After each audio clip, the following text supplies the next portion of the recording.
Okay, y'all. So this is going to be part two of our discussion. If you've seen this break, it was so good. Let's say I just wanted to create another part so we were not inhibited by time. But yeah, Teneka, let's continue on. Go ahead. Right. So 2022, I'm realizing it. My daughter graduates mid 2022. She starts college, and I'm like, whoa, I see it. And not only do I see it, I've been swamped with two people's worth of work. I don't say I'm overwhelmed because I never was like tired, right? I'm working all night. I'm coming home from the main job. I'm working 5 p.m. to midnight every night, Monday through Friday. I'm in here on the weekends, churning away, trying to learn more about business and keep people's trips and keep them going.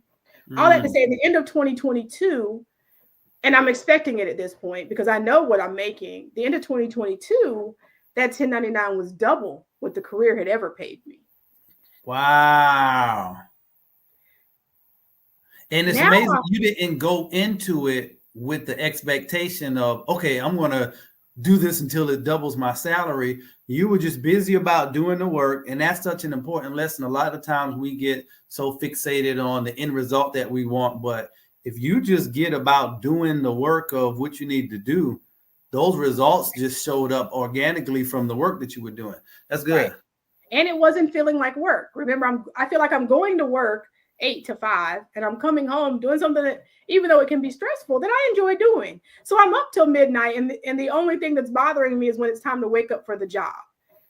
That was when it was more noticeable that the job was not giving me the peace. I was working harder in the business than I was ever working at the job because the business never stopped. The business was 5 to midnight every night and all day Saturday and all day Sunday, which was way more hours than I was giving to the job. Way more work than I was giving the job because my job wasn't physically taxing, but I'm not feeling fulfilled at all when I go sit at the job. So by the next year, I'm sitting at the job feeling like I'm missing the money from the business. Like if I wasn't sitting here between 8 to 5, I could be doing more, but I can't because I'm stuck in the job. Ooh. Very pivotal point. So now you have a decision. You got a conflict that's coming up now because my passion is paying me more than my job, but we get so used to the security of the job. Can't go. Gotta have a job, but the job can't go because we have to have a job, right? That's what we're indoctrinating. You have to have a job. Job security. We got to keep the happen. Nobody leaves a job, especially not after 16 years. Who leaves a job after 16 years? You're fully vested. I work for the state, right? So that's all I heard. And I'm like, and I never was even entertaining leaving the job. I remember somewhere, and to the testament of how did I get here, we talked about this prior. Some of it was looking at who I created in my child. At this point, she's a sophomore in college. She's a young lady. Her generation's values are different than ours. And we often say that they're lazy or that, their work ethic isn't as strong. And that is somewhat true. But that is one thing that I definitely, because I'm a manager, so I'm dealing with all different generations. And we're now at the point where we're struggling with hires because the generation that I'm hiring is my daughter's generation, right? And that's what they're being labeled as. But when I looked at my own child, what I realized is what they also don't have is the ability to hold on to something that's not pleasing to them. I've heard that. I've heard that a lot. So they go off of they're the first generation to have a complete worldview. They've had access to the entire world their entire lives, right? My daughter's always had access to talk to anybody in the world she wanted to with the click of a button. She's not going to stay at a job like our parents did for 30 years and hate it for 25 of them. She's going to hate it for 10 minutes and say, that's not for me. Let me find something else. We were never trained to do that. The cycle was education, work, wellness, wealth, right? So work is where we got stuck. We got education and we got to work. And our ancestors, our generation before us, you work there 30 years and then you get your retirement. And that's how you live. And you said something that I want you to touch on before we got on. You was like, they never really knew leisure or vacation or enjoyment. It was just about survival and work. Can you touch on that too? I will. So when we spoke a little while, I was saying we were trained, we were indoctrinated, education, work, right? And the reason our generation was so indoctrinated by education is because we were probably only the first or second generation that was afforded the ability to be educated. Right? Our grandparents weren't allowed to be educated. So for our parents, who may or may have not been educated in higher education, but even if they weren't, they worked their finger to the bone to be able to provide for us to be educated, because to them, that was the out, right? You don't have education, so you're never going to be eligible for a better job. But at that point, we are only 2, maybe 3 generations removed from people who worked for free, right? So our grandparents worked hard for a little bit of money. Our parents worked better, but didn't have as good of an education. So we're the generation who get them more educated so they can get a better job. I have very few friends that weren't taught education. I don't care if their parents worked in a plant their whole life. Education was what they would work themselves to the bone for.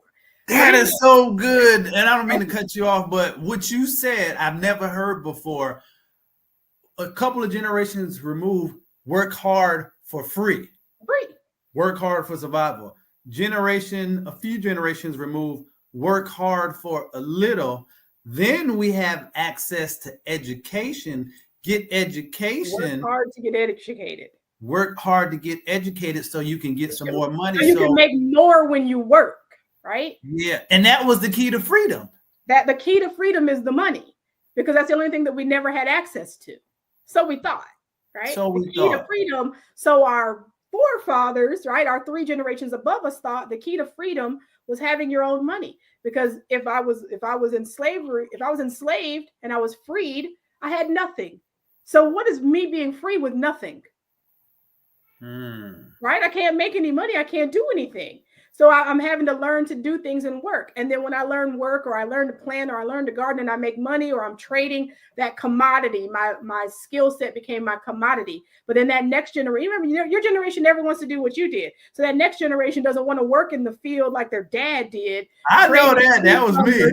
Right? Like, I'm not going out there and picking any watermelons, like that's not, but your dad did that to trade, because the commodity was the trade. The commodity was their skill. That's all they had. They didn't have access to a job that paid them like somebody else was paid. They had access to a skill. So they used their skill to barter and get what they needed. So that next generation was like, nah, I don't know what I'm going to do, but I know what I'm not going to do. I'm not going to go in that field. Right. But the key thing that shifted there, they were self-sufficient in the fact that they worked from their talents, their skills, and ability, tilling the ground. We build things. We have this trade skill as an apprentice, where when we transferred to the job, we became more and more dependent on things outside of ourselves. True. And so I always give my ancestors slack on where they came from. So that first generation out of slavery who depended on their skills, that's all they had. So that was still off of survival. That wasn't off of knowledge. That was off of what else do you do, right? Because they don't have any generations that they remember that weren't giving their skills up for free, right? The tenets of what we have as a country were built on the skills of people who look like me. We've always had the skills. We never knew the skills could give us survival and wealth, because those skills were being used for somebody else's wealth when our ancestors were enslaved.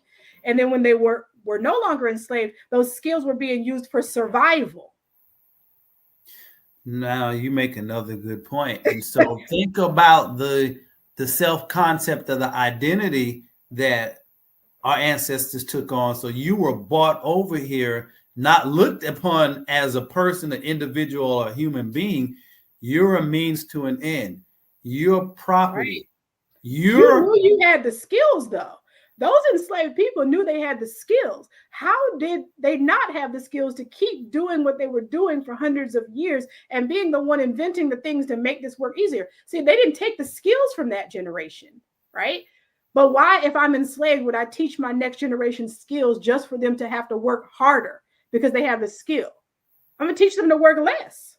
Like just do the minimal. Because the more you know how to do, the more they're going to keep you here and force you to stay in this area because they want your skills. The skills have always been the core to survival. Our skills are what will always, our purpose. All of us have an innate set of skills that are different than the person next to us. And that is what will always keep us. But we learn to use those skills for others. Right? So our parents are thought key is education, because what their parents didn't have was education. That's why they had to work all day and all night. And when they got 80, they couldn't work anymore. They didn't have anything, right? So now we're going to get educated. And I've been working in this factory for 30 years, and I'm going to make sure you're educated. So we were still taught. We were taught the right things in the wrong order, right? I realized say that again. Make it in the wrong order. Listen, Gerard, let's be honest. We went to school. We went to the same college. There were a lot of people that we went to college with that did not look like us, that were only at that school to get the degree on the wall because the wealth was already there. Right? They weren't going to go give their skill set to someone else. Their skill set was going right back to the family business. They could have been given the family business without the degree, right? Hey, you going deep. It was education in the wrong order. We thought the education was the end to the means. The education allowed us to refine our skills, because I will always be skilled. There's nothing you can do to take a human's skills away, right? And so the education taught us to be higher level skilled, higher level thinking. And then who were we taught to give those skills to? Who am I giving the skills to when I work a job? Not to me.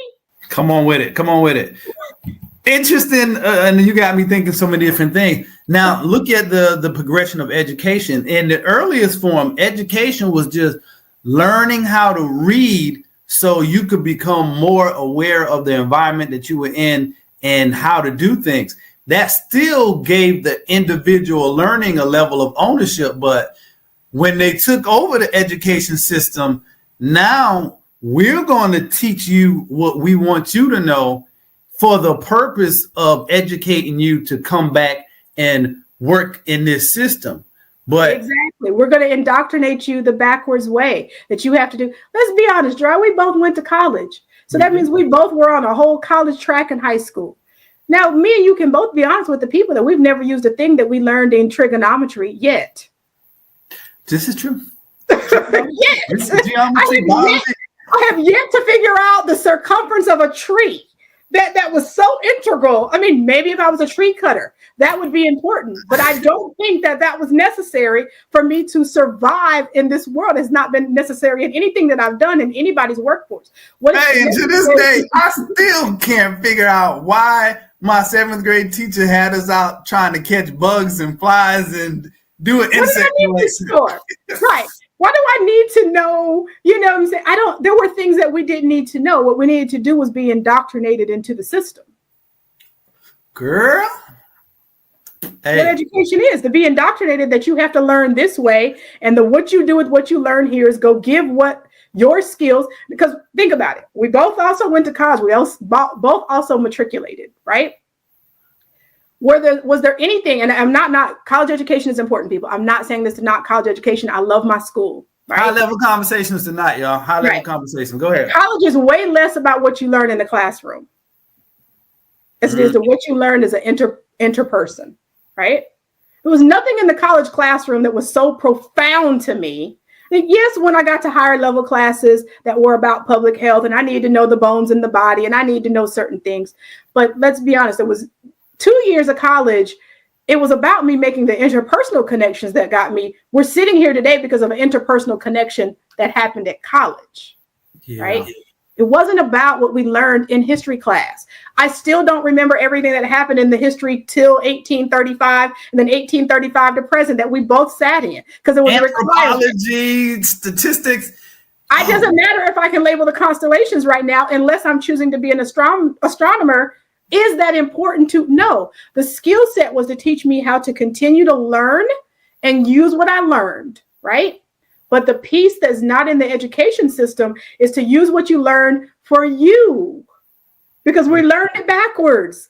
Our parents were so anticipating us going to learn that we lost what their parents knew was everything you learn is for your own benefit, for the upbringing of you. We learned it all, and now we know it all. We can read a book and spit it back out to you, but we're stuck, like you said, in work. So we're spitting it back out for somebody else's system.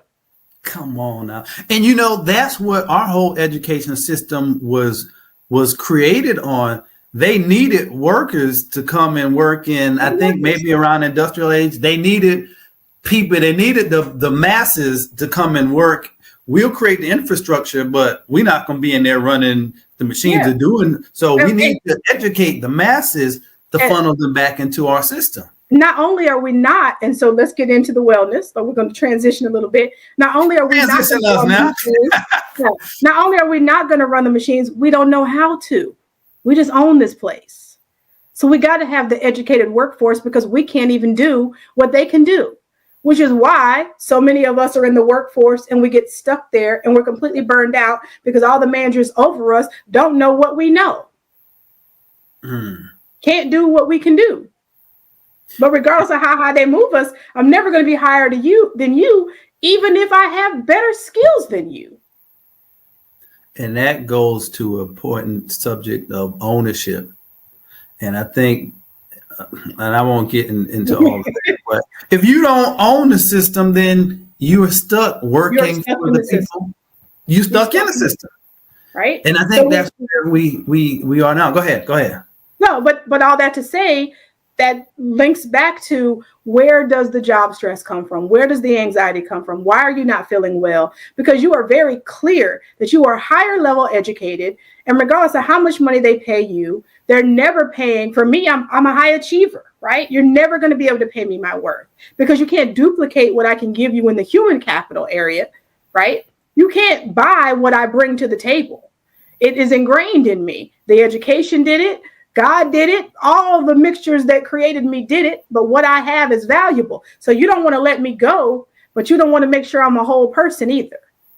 Because if I'm a whole forethought person with no stress, no anxiety, everything's going perfect, guess what my higher level thinking is going to do? My higher level thinking is going to make me leave your system. Oh, girl, boy, man, you going, boy.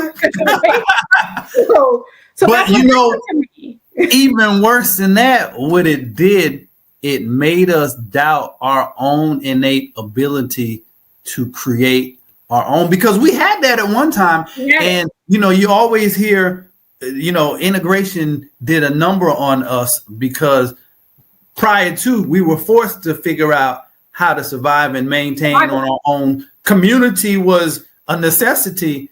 And where we are now, and you touched on this too, and we'll get to this, but it's like when you're now integrated, you've lost your community. You're never going to fit in over what you've integrated into. And so now we are having this big identity crisis. And I want you to touch on this from the travel perspective, because we find ourselves in the place where we have always tried to fit in, number one, in a context that we don't own or control, number one, but number two, in a place that you will never fully be made to feel welcome.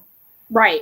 And I want to even pause this for a second for your listeners to, and although myself and Gerard are probably speaking from an African-American perspective, let me be clear on my status on race. This is a classism thing, not a race thing. I can talk to a middle class or a lower class white American, and this is the same structure that they are stuck in, because we live in a capitalist, socialized society, right? And it doesn't matter how much you educate the underbelly, you're going to keep them in the system to remain the underbelly, right?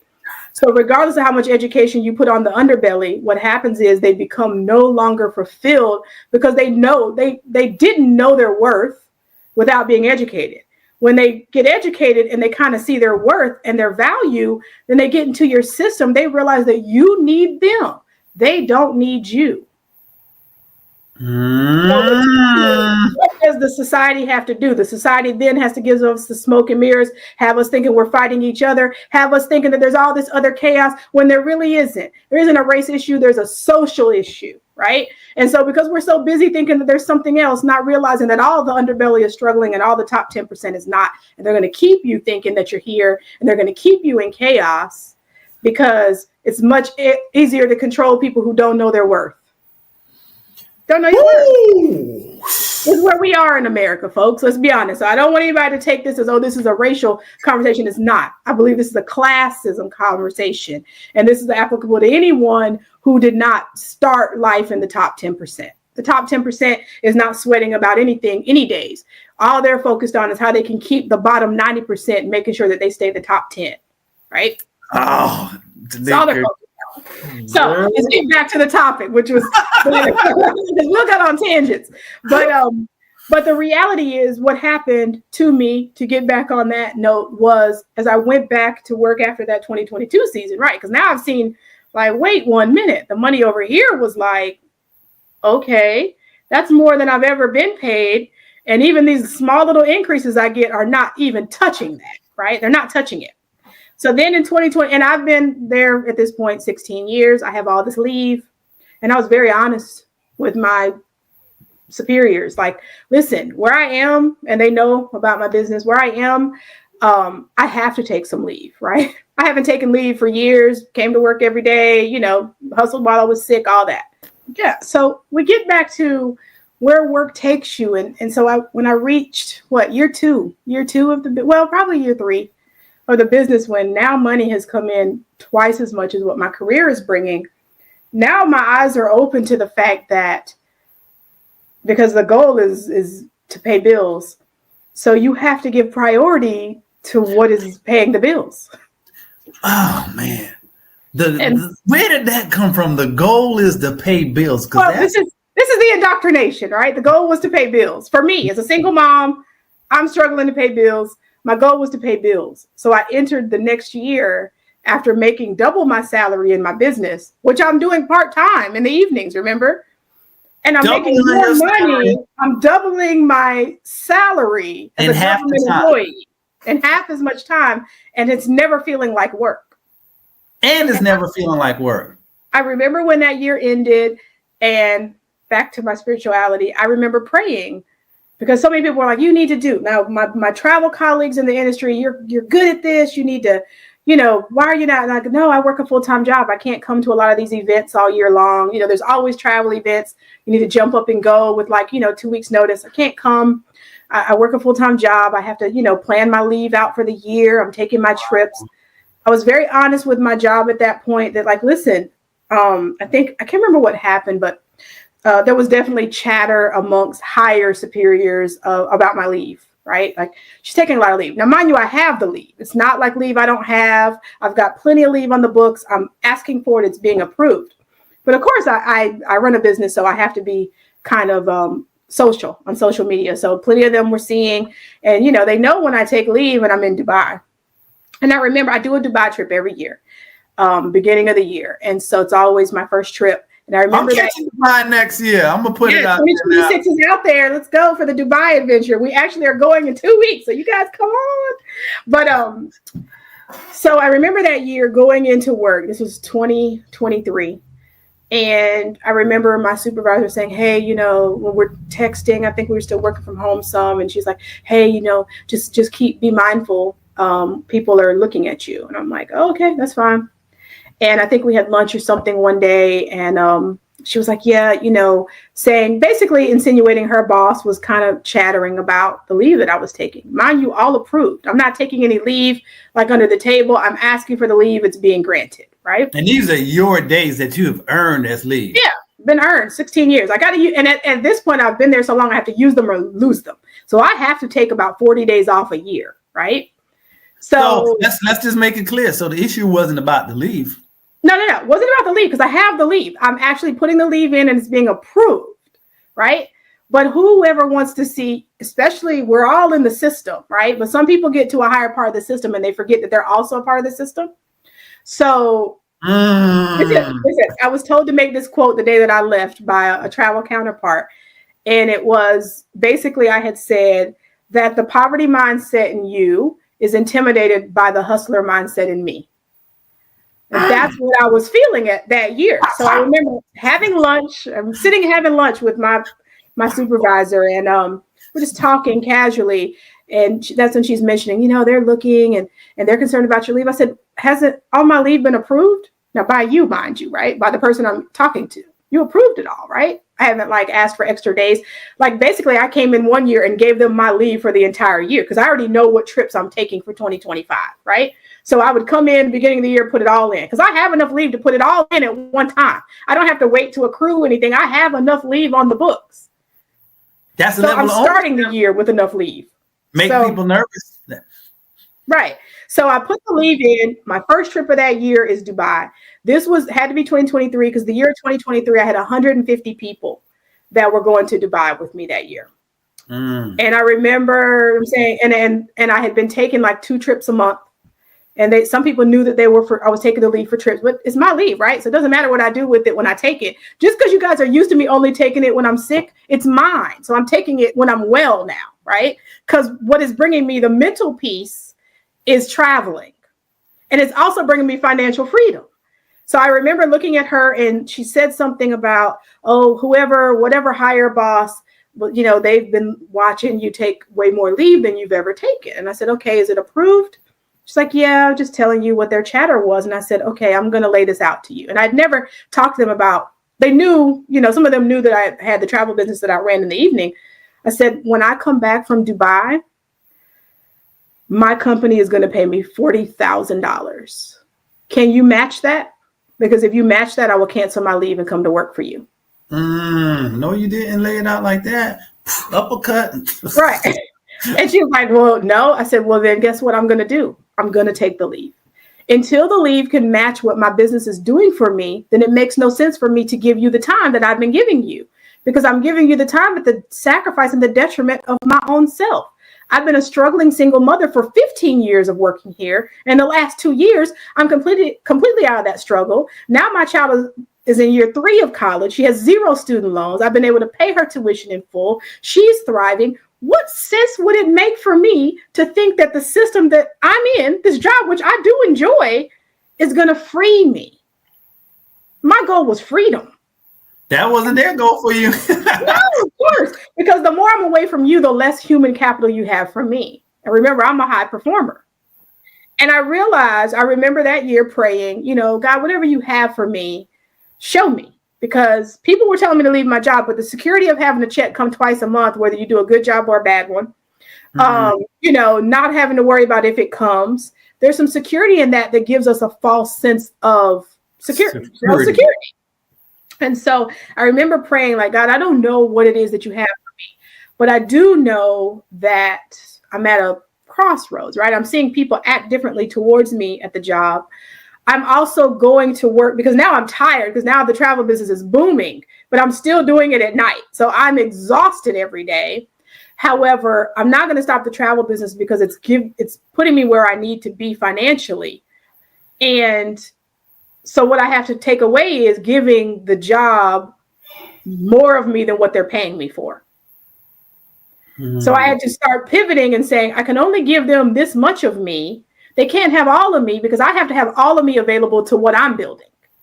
My full mental capacity and all of my work ethic has to go into what's mine, and they can only get what's left. Wait. Stop there. Stop it. Make that plain now. Listen to what she just said. You have to give what's for you. When you get to that pivotal point, you will have to make a decision to give what you created, what's yours. It's like it's your baby, right? For those of us that are parents, this is your child. You got to give it all of you.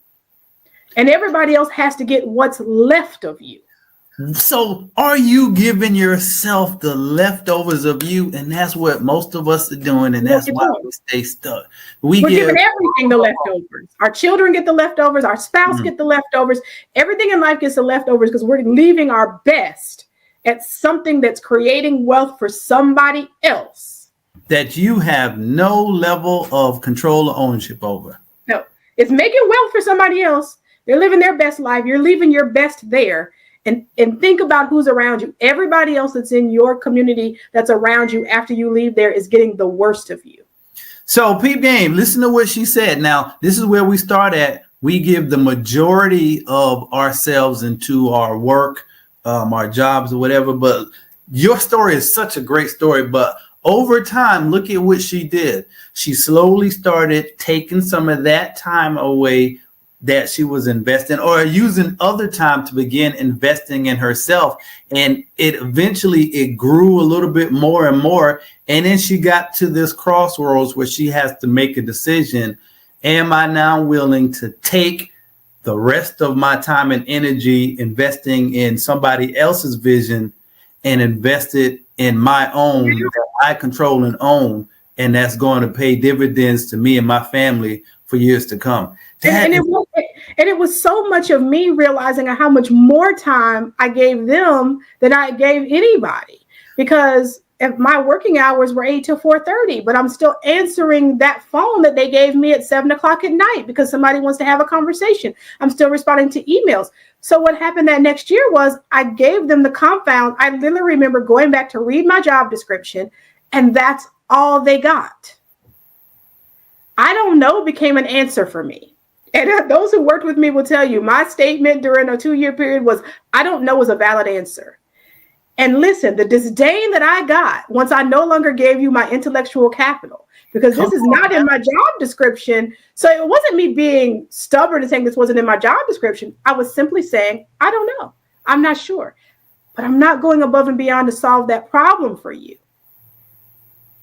I didn't want to give you my intellectual capital. Could I have figured out the answer to the problem? Yes. Was it my problem to figure out? No, because I can't go home spent, because when I go home, I have to give all my intellectual capacity to my own.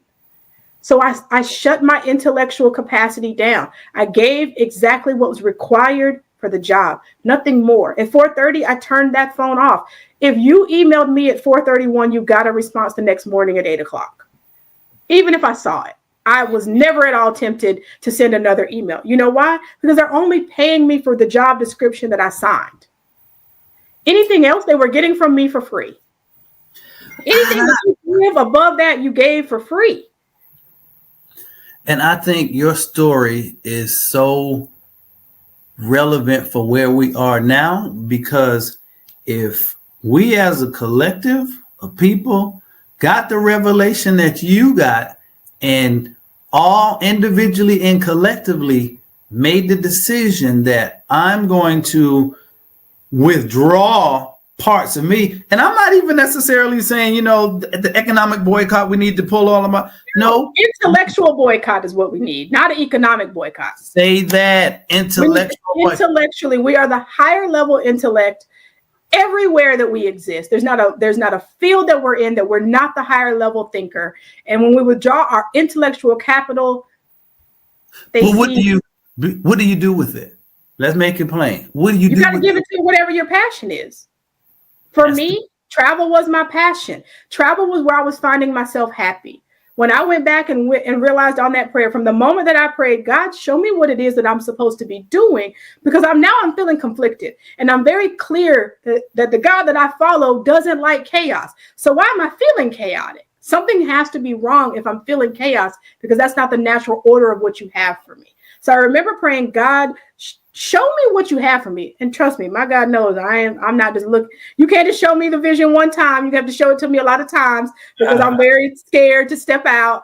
And from that day forward, I can honestly say I could probably call 10 people right now who could tell you I never found another amount of peace when I went to work.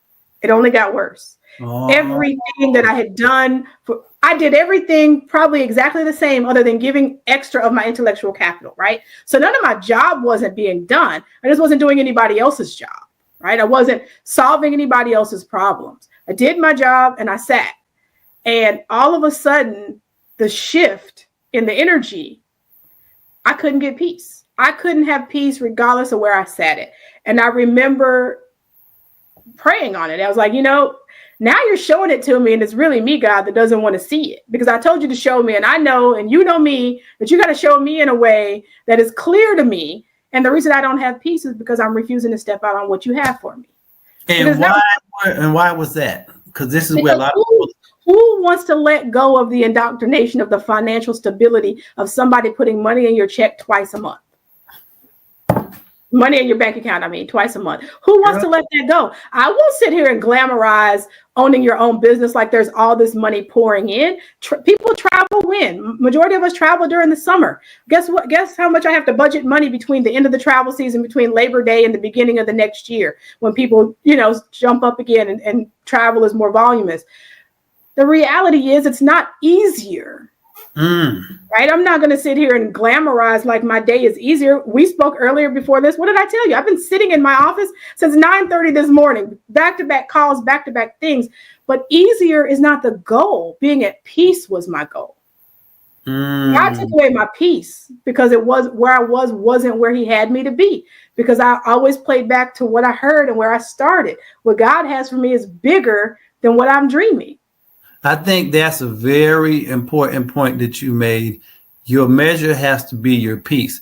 Because if you're doing all that and you cool, you at peace, like what you're saying may not be for everybody. Some people are cool being in the matrix or whatever. Hey, that's cool if you have peace. But the majority, and I know it, the majority of y'all don't have peace. Don't have. And if it's causing you any moments of stress, is it for you, or are you forcing yourself to fit into it? Because of the security. There's a security in just knowing that a check is coming to hit your account, right? That security for me was the opposite of faith. So I was like, listen, this can't be it. And mind you, I'm still going to the therapist. I'm still having job stress. I'm having panic attacks, all that stuff. When I'm pulling up to the parking lot, and I'm like, dude, I all of a sudden have an instant migraine. I haven't even walked in yet. It's 7:55 in the morning. I can't get any. And my therapist is like, can you tell me why you're not leaving? Because you keep saying that your business is doing well financially. So what else is it, right?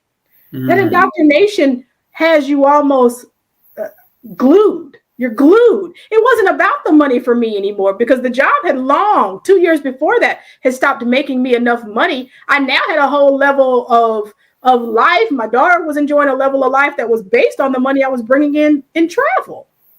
Well, let me make this point, because you were talking about the security, and this came to me. We got seduced on a form of security that we can't secure.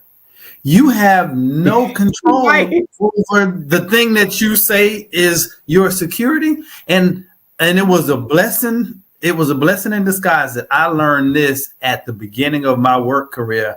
I went, and you'll know the story. Went to Carolina, got my undergrad in psychology, took a year off, paid off my student loans, went back because it's like, you're not going to make no money with a psych degree. So I was like, okay, well, let me go back and get my master's degree. So now I did the math. I'm supposed to be making at least about 45. So get my first job where I did my internship at, and making, because in that particular county in South Carolina, they had social workers on a classified scale along with nurses, cafeteria workers, $23,000. So that whole paradigm blew up for me like immediately. It's like, okay, I did. The degree costs more than that. Yeah, you know what I'm saying? And then 2 years later, because I thought I had job security. So I said, okay, I'm just going to stay here for a couple of years, pocket some money. And I need to, I'm going to move to a different state that pays what we're supposed to be getting paid. I thought that was a secure plan, got laid off 2 years later. And what I realized is that, I don't have no control over any of this. Like, and I remember the assistant principal came to like, Gerard, man, we really appreciate you. You've done great work, but sorry to let you know, we got to let you go. And he said, last hire, first fire. I said, well, I'll be. And that taught me right there, I have no control over this. So realistically speaking, I would be crazy to put all of my confidence in this system. In it, yeah. And I would say for me, the turning point was, like I said, remember this whole time I'm suffering from anxiety, depression. I've been battling it for years. I finally, actually, ironically, because they started harassing me about leave, started using the employee assistance program and started using their therapist, because I'm telling you, like, now I'm taking leave not only for trips, but because when I come back for the trip, you're stressing me out. So I just want another day off. So, and I have it, right? I have it. So I'm using it all, like whatever. But I remember with my therapist one day we were talking, and he said, you know, we're trying to investigate, like, why do I feel so stuck, right? Like, why can't I take a step out? Because there's something going on there. And I remember saying, you know, I'm a single mom. I do everything on my own, and I don't know what would happen if something went wrong. That's right? real. That's real. And so that's a fear, right? And he said something that I will never forget. He said, okay, let's pretend you didn't have the travel business, right? So what are you making? You know, he kind of knew the range I was making. He used to work for the state as well. So and as you just said, we're not making the most money, right? So what are you making? So let's pretend you never started the travel business. You never even had that income. What would you do if your air conditioning broke? You still didn't have the financial reserve to fix the air conditioning. You would figure it out. Because what you've been doing all the years prior to you having the extra income from the travel business was when catastrophes came up, they were never paying you enough to cover a catastrophe. You were just figuring it out. He's like, that's the same thing you'll do if something starts going bad in travel. Because at this point, I had saved 6 months worth of money. I got 6 months emergency fund. He's like, you can't tell me that you're not intelligent enough to realize if you leave a job and in 6 months, you work for them and you're not making the money to sustain yourself for 6 more, that you're too unintelligent. Your intellectual abilities didn't go away. You just get another job.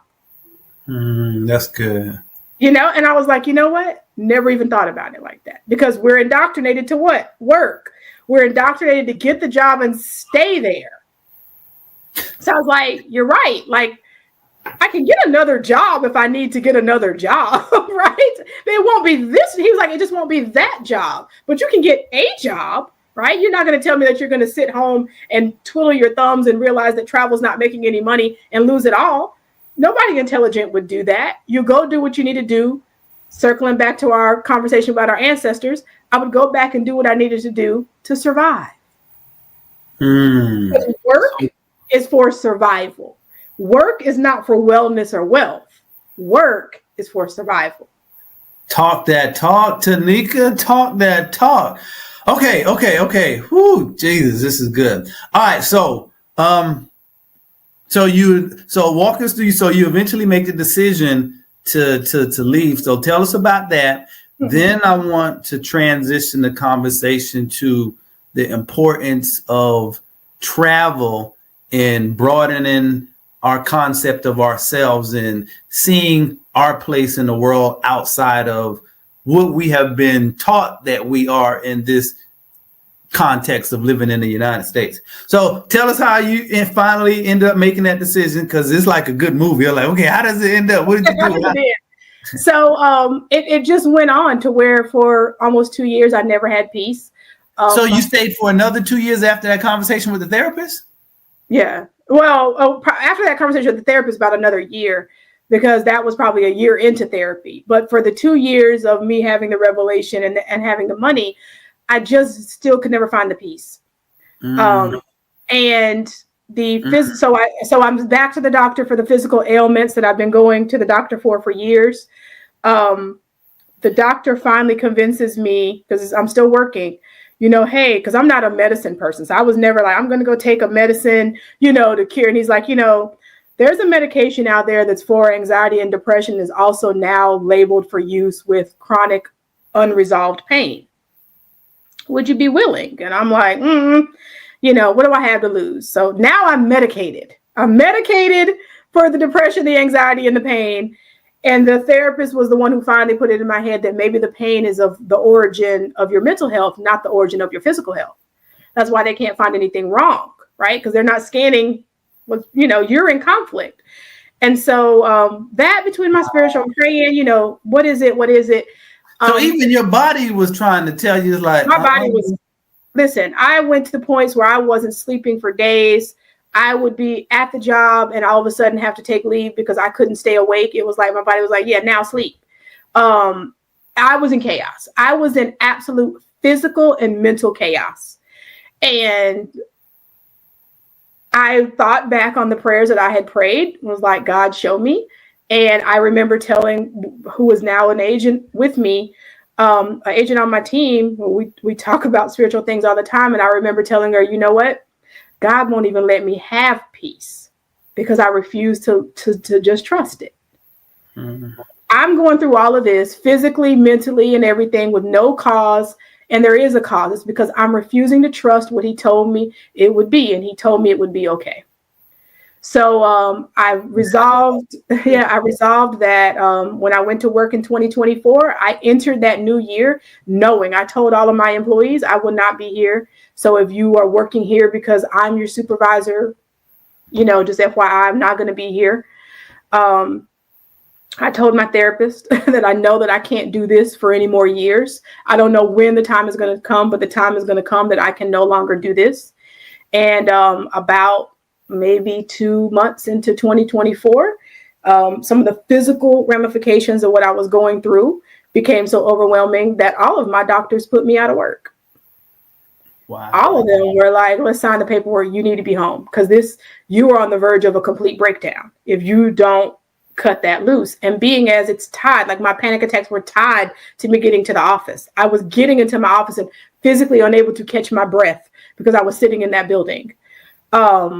And they were like, yeah. And that coupled with some, now the job is also compounding things. All of a sudden I'm a discipline problem and, all these things, but I'm giving you these medical notes of what I'm going through medically. And then you're saying, oh, you still need to do this. And I'm like, I can't, my body doesn't have the physical ability. So forget that I need to cut off my intellectual capital. My body was taking away my ability to give my intellectual capital away because it wasn't for me. And what's not for you is not for you. No matter how hard you force it.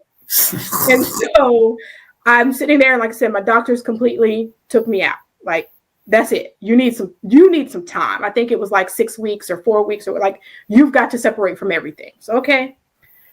During that 4 weeks, probably the first 2 weeks, well, definitely first week and a half, my body was in such chaos. I just slept. Like, I felt like I couldn't wake up. I didn't know whether I was coming or going.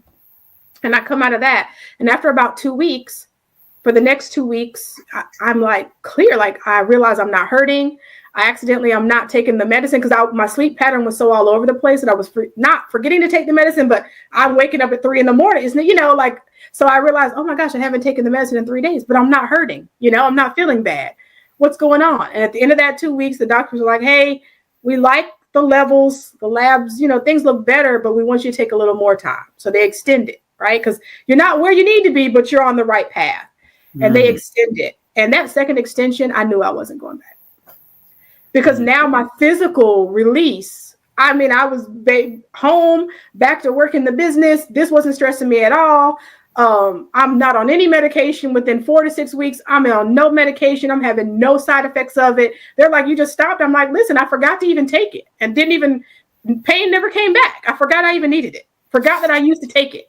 So I want you to paint this real clear. So looking back on it now, what would you say the root issue of your problem was, just so we can put it in clear words so people could hear? What was the root issue of my problem is that work does not put you on a path to wellness. Let's put it on your spectrum. Work does not put you on a path to wellness. Work is for survival. Wellness is something that you have to go get. And if you don't command your wellness, I don't care where you work, right? All of us probably work, whether your goal is for anything free or anything else. If you don't have wellness, all of this is moot. Everything that you're doing from the time you wake up to you go to sleep is moot if you're not physically okay. And the brain controls the entire body. So my brain at that point was not okay because of the stress and the anxiety, and it was shutting my entire body down. And I was doing that at the sacrifice of work. And the reality is, just as easily as they let you go, they could let me go. Be somebody to replace you. Give us a week. We'll have somebody in here to replace you. I can't say that though, because I've been gone 6 months, and from what I've heard, they haven't replaced me yet. Because you can't replace me, but you have a vacancy, but you haven't found a me. But no, all that to say that my focus during that time, that first month that I was written out, my focus became myself.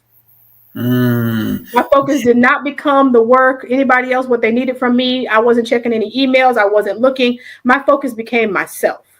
And pretty much for the first time in your life. For the first time in my entire adult life. Y'all catch that. I was only focused on myself. And that put me in a good place.